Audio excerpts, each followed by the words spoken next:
Mesdames et messieurs, bonsoir et bienvenue à cette édition du journal autour de l'actualité environnementale sur Planète Terre à Terre TV. Le lancement effectif du projet de communication et suivi de la mise en œuvre de la CDN et du plan de partenariat au Bénin et de la validation du rapport de synthèse a eu lieu hier 16 novembre 2023. C'est à travers un atelier qui a rassemblé acteurs de la société civile, représentants du partenariat CDN et plusieurs parties prenantes. Reportage Ornella Guillon, Childas d'Almeida. Ce que nous voulons porter vers la population, c'est d'abord de leur montrer quelles sont leurs contributions pour lutter contre le changement climatique. Le lancement effectif du projet de communication et suivi de la mise en œuvre de la contribution déterminée au niveau national du Bénin s'est tenu ce 16 novembre à Azalaï Hôtel de Cotonou. Ce jour, nous avons fait un atelier sur la synthèse de la CDN. C'est-à-dire que nous avons confié l'élaboration d'un rapport de synthèse de la CDN à un consultant et nous avons invité tous les différents acteurs de mise en œuvre de la CDN pour opiner sur ce rapport synthèse qui va nous aider à pouvoir faire la vulgarisation de la CDN au niveau de tous les secteurs. L'Institut des Nations Unies pour la formation et la recherche accompagne le Bénin dans la mise en œuvre de ce projet. Il y a différentes agences onusiennes avec différents degrés d'expertise qui sont là pour aider le Bénin. Et puis l'expertise spécifique de UNITAR, donc c'est vraiment l'apprentissage, l'éducation et la formation. Afin de faciliter la compréhension de la CDN aux populations, il a été prévu une adaptation au contexte béninois. Dans notre stratégie de communication, on a vraiment axé la communication sur l'information à la base. Et pour faire l'information à la base, on a essayé d'adapter nos stratégies en mettant des activités comme des focus group où on ira vers les populations à la base pour pouvoir parler dans les langues vernaculaires de chaque population, surtout les langues les plus parlées au Bénin. L'un des objectifs de cet atelier était de recueillir les commentaires sur le document de synthèse des contributions déterminées au niveau national. Reportage. La CDN d'abord, quand on l'élaborait, on est parti des communautés, de plusieurs manières. Une première manière était déjà que pour la partie adaptation de la CDN, on a conduit des études de vulnérabilité. Et quand on parle d'études de vulnérabilité, on ne reste pas seulement derrière les ordinateurs pour faire des analyses scientifiques, des données météo, données climat. Non, mais on va sur le terrain. Ce document-là, il faut que tous les Béninois puissent le comprendre, le lire et le comprendre.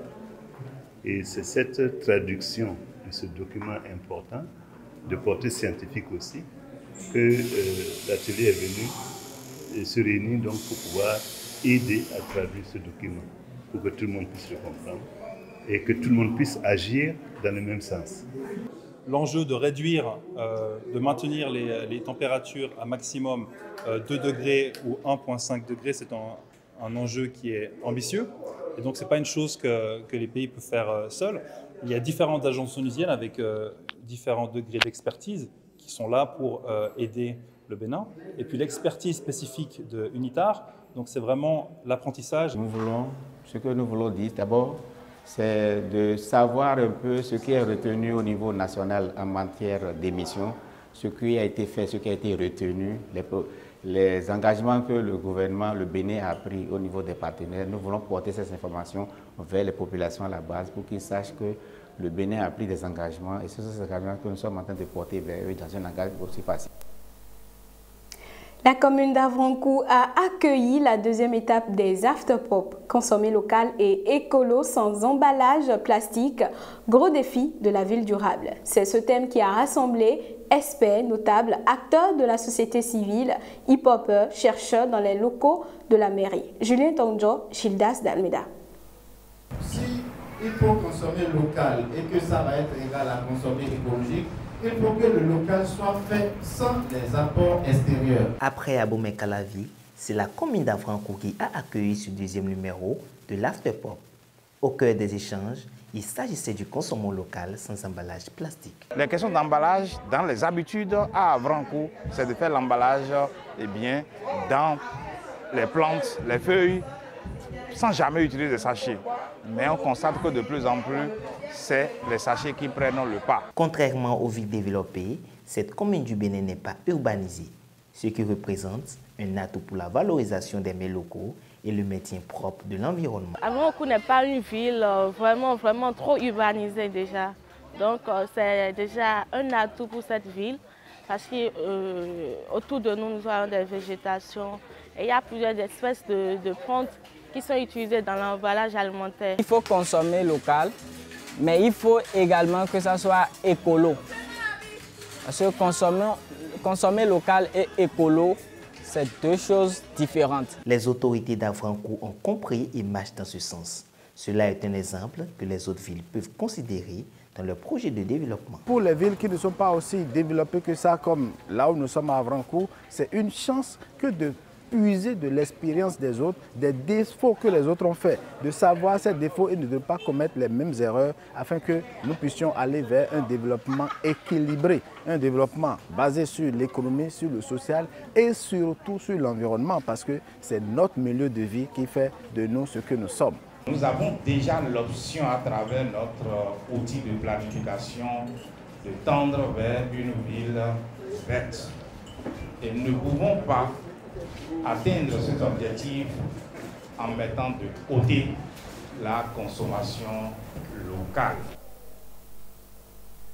Cette contribution propose une réflexion et quelques conjectures sur l'avenir durable face à l'hypothèse du changement climatique. Afterpop, de la transition écologique à une ville durable, une évolution vers un nouveau modèle économique et social. Notre rédaction a tendu son micro à quelques participants. Reportage.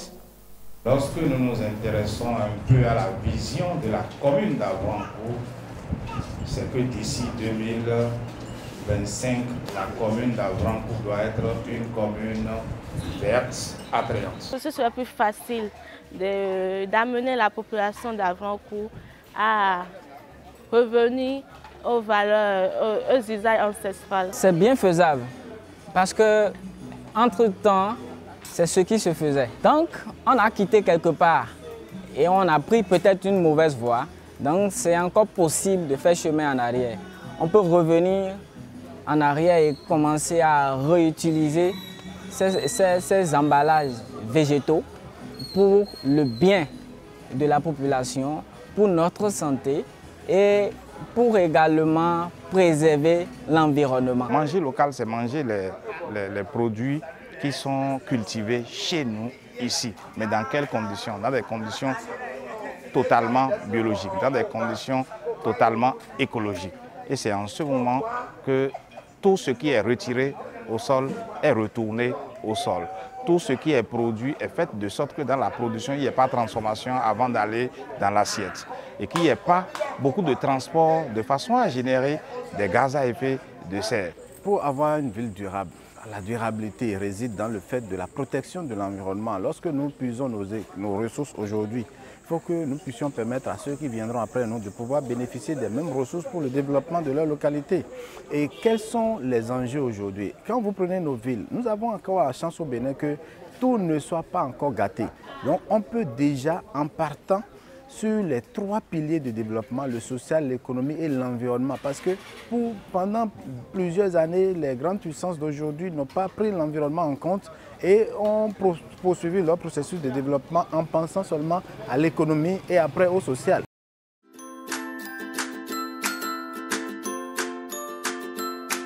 100% Terre » vous fait découvrir les merveilles de la nature pour le bien-être de la peau et des cheveux. 100% Terre, c'est des beurres végétaux, des huiles végétales, des graines et des poudres. Passez votre commande en un clic.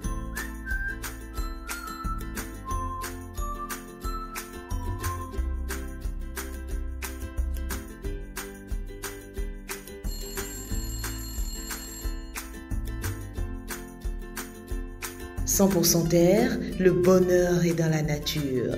100% Terre, un produit de Terre à Terre Bénin. » Mesdames et messieurs, c'est la fin de ce journal télévisé consacré à l'actualité environnementale. Ne ratez plus nos programmes en vous abonnant à nos canaux digitaux Terre à Terre Bénin sur Facebook et TikTok.